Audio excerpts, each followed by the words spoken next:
Bonjour, c'est Cryptoly, j'espère que vous allez bien en ce samedi 16 septembre 2023. C'est avec plaisir qu'on se retrouve aujourd'hui pour parler BTC, parler macro. C'est un peu notre vision hebdomadaire où aujourd'hui on va parler des chiffres de l'inflation des USA, l'impact que ça va avoir sur la suite de la possible récession des USA, cette notion de soft landing très important, est-ce qu'on s'y dirige, de quelle façon, et surtout quel est l'impact sur le BTC, qu'est-ce que nous réserve cette récession, ce soft landing sur le BTC. Vous allez voir que c'est quand même très particulier et on commence tout de suite.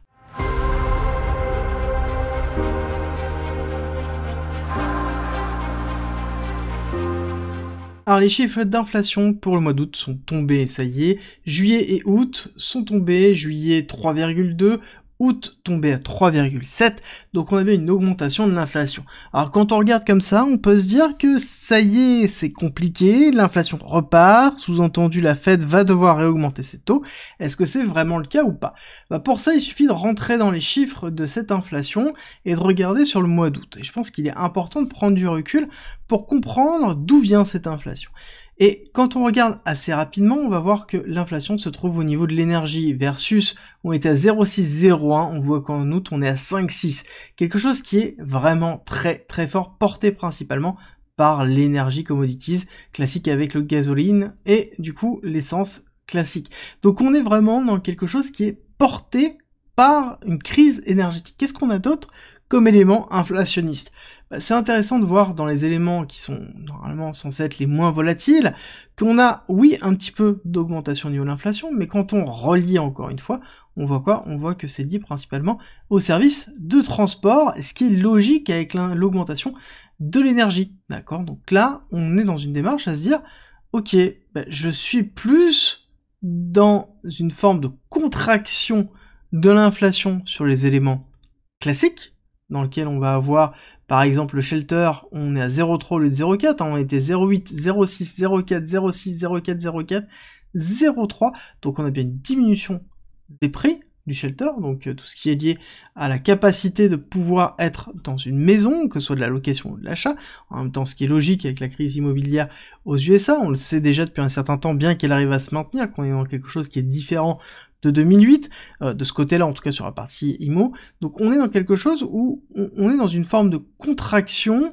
au niveau de l'inflation, même on le voit dans la notion de nourriture, on voit qu'on est en train de diminuer, on était à 0,3 en juillet, on est à 0,2, malgré le fait que on ait eu un mois d'août et un mois de juillet qui étaient compliqués au niveau des denrées alimentaires, on a un blé qui est au plus bas actuellement, donc on est dans des zones où normalement on devrait avoir une inflation qui est basse. Qu'est-ce qui nous tient haut? Il n'y a pas à réfléchir trop longtemps, c'est au niveau de l'énergie.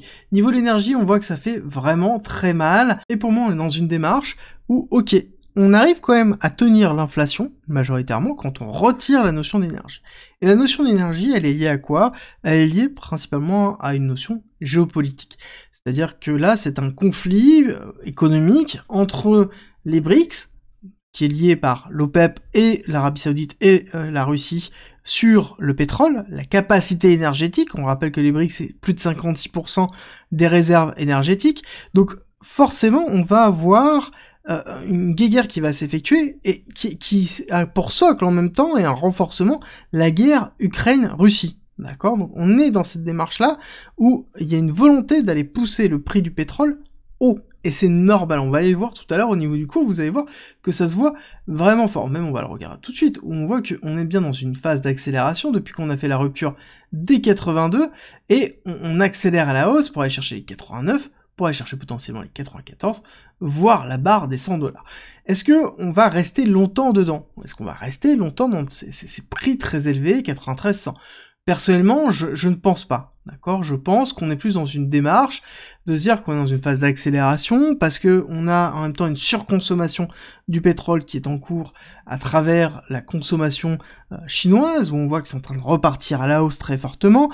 On a derrière une diminution de la demande par l'OPEP et l'Arabie Saoudite qui joue vraiment un rôle dessus, où on a une diminution d'1 million de barils, et a priori peut-être encore une autre diminution, mais il faut comprendre que l'Arabie Saoudite joue un tournant, ils ont des réserves qui sont limité, et on sait qu'ils cherchent à justement sortir de cette notion d'or noir pour arriver vers un cycle économique qui est beaucoup plus tourné et beaucoup plus diversifié vers potentiellement le tourisme et des éléments comme ça. Donc on est dans une phase de transition géopolitique avec une guerre économique géopolitique dessus, et c'est ce que l'on est en train de voir. Est-ce que l'augmentation des taux va changer ça? La réponse va être non. L'augmentation des taux ne va pas changer ça. Ce qui va changer ça, ça peut être un changement drastique de la géopolitique. Bon, ça va être un peu compliqué, en tout cas tout de suite, mais on garde en l'idée le changement politique aux USA qui arrivera en 2024. Bon, changement politique, ça va voir, mais en tout cas, il va y avoir des élections aux USA, ça peut avoir un impact, on le garde en tête pour la suite, parce que vous allez voir que par la suite, on va l'utiliser. Donc, pour moi, c'est juste temporaire cette partie-là. Mais c'est pas forcément le cas partout. C'est-à-dire que là, on a regardé la version de la Fed, mais si on regarde la version de l'Europe, bon, on va voir que c'est pas du tout la même chose, hein. On est vraiment dans une démarche qui est totalement différente, où on a l'énergie en lui-même qui est à 6,2, 6,3 versus 6,7, 6,6, d'accord? Donc on est dans quelque chose qui est plutôt en diminution.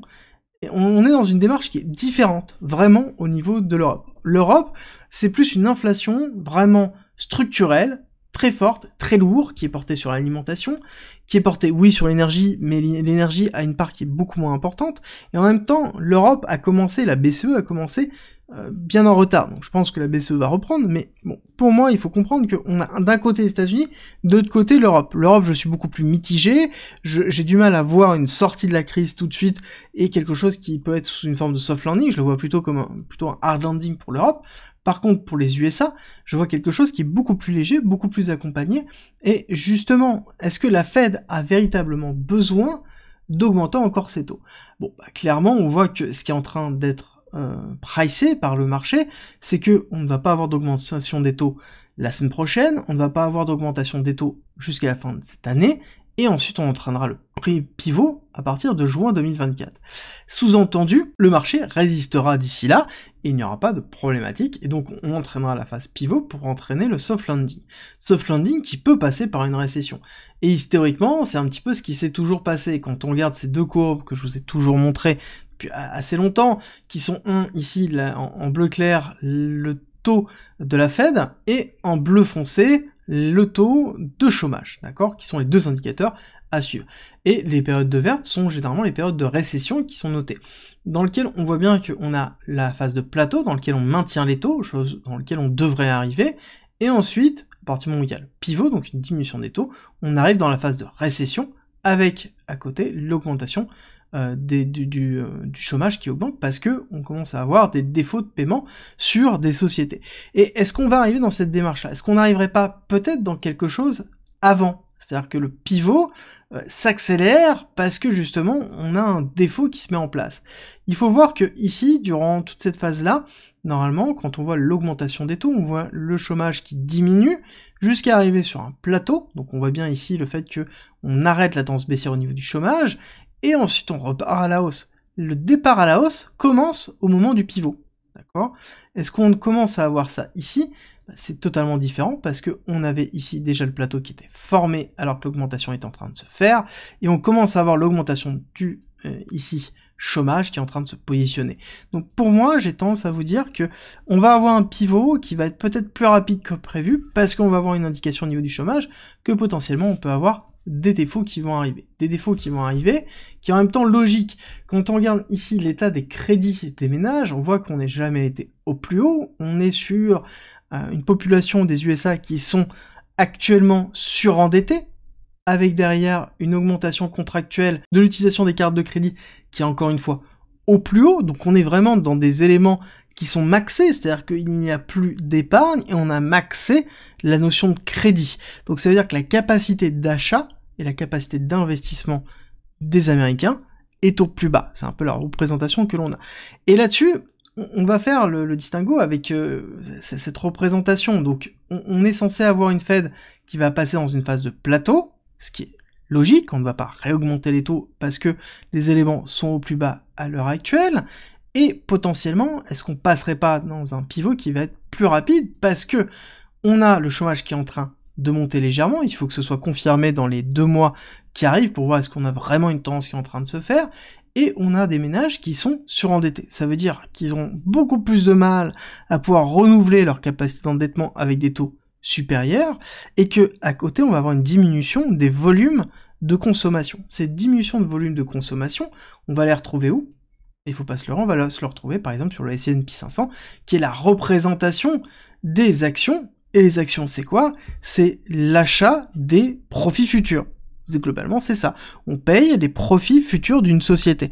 Et si on a une diminution des volumes qui a été compensée jusque-là par une augmentation des tarifications, voire même pour certains une augmentation des marges, parce qu'ils sont allés comme des bœufs. Mais à un moment donné, le pricing power, donc la capacité à pouvoir augmenter les prix, va diminuer, va stopper au moment où les ménages n'auront plus la capacité d'investissement supplémentaire, la capacité d'achat supplémentaire à travers du crédit aux USA. Et donc c'est là où on va se retrouver dans une complexité, et c'est là où tout va se jouer pour la notion de soft landing. Dans la capacité de la Fed à pouvoir faire 2 choses, et c'est important. Un, vous allez me dire, oui, baisser les taux, je suis d'accord avec vous, on va baisser les taux rapidement quand on aura cette partie-là, mais surtout, ça va être à gérer, ici, le pétrole, à gérer l'inflation liée à l'énergie.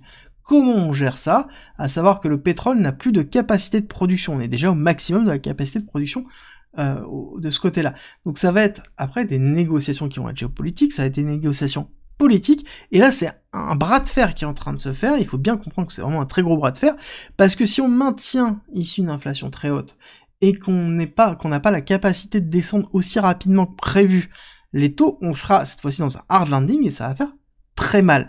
Donc là, tout va se jouer en fait sur la capacité à gérer quoi? L'énergie, le pétrole, encore une fois, tout est lié au pétrole, tout est lié à la capacité de pouvoir utiliser de l'énergie, à transformer cette énergie, ce qui est le moteur de notre capitalisme.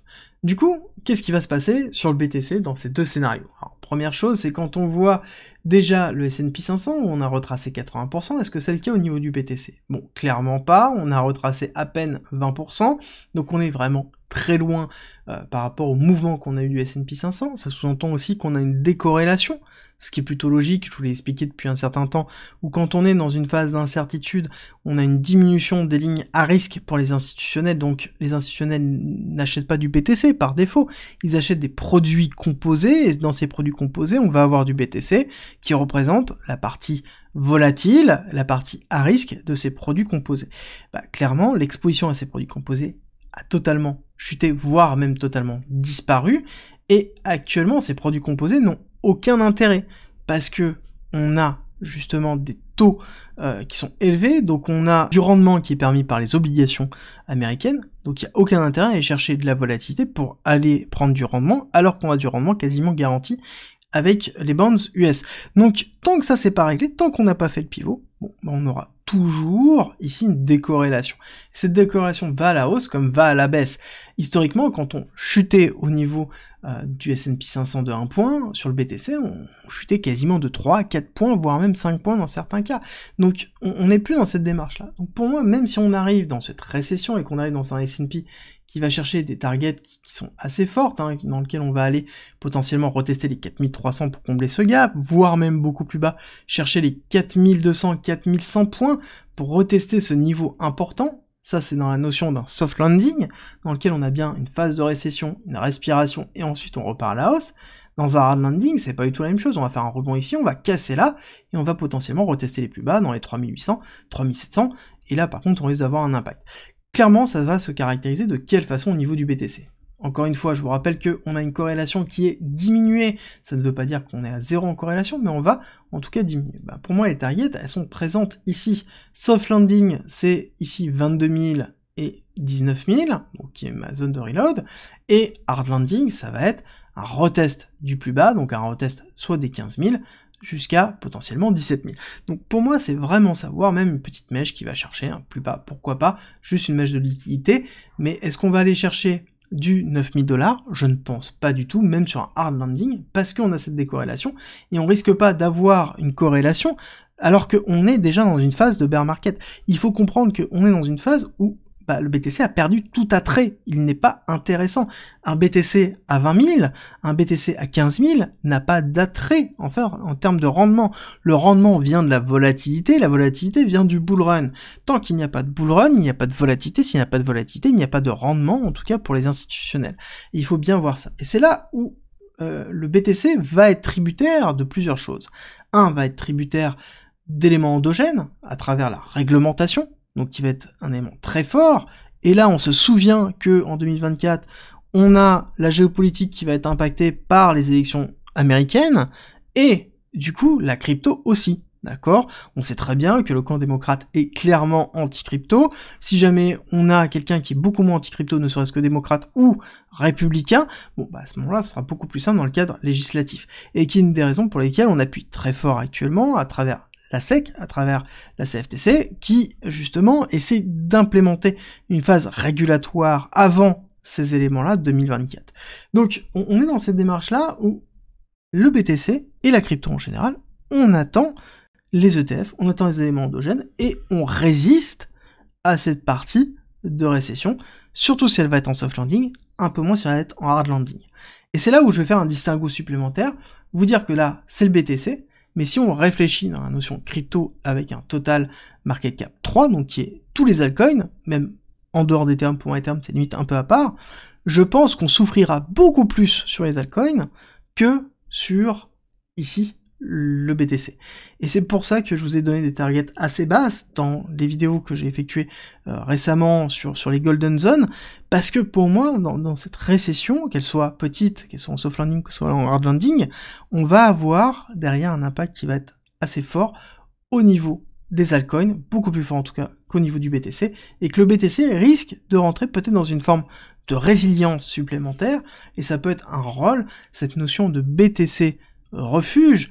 On va se poser cette question-là, on va se poser cette question-là demain. Demain à 8h30, je vous fais une vidéo sur qu'est-ce qu'il faut pour que le BTC devienne une valeur refuge, et est-ce que c'est vraiment faisable, et est-ce que cette notion de récession va permettre d'arriver dans cette notion de BTC refuge, et vous allez voir que c'est une réponse qui est pas simple, qui a vraiment des éléments importants à comprendre pour le futur de la crypto, pour le futur du BTC, et ça, c'est à 8h30. J'espère que cette vidéo vous a plu, si c'est le cas, n'oubliez pas de me laisser un commentaire, ça me fait toujours très plaisir. Si vous avez des questions, n'hésitez pas, j'essaierai d'y répondre, en tout cas le plus vite possible, et laissez-moi un like, ça me fait toujours très plaisir aussi. On se retrouve nous à 8h30 pour la prochaine vidéo, et je vous souhaite un très bon samedi et un très bon week-end.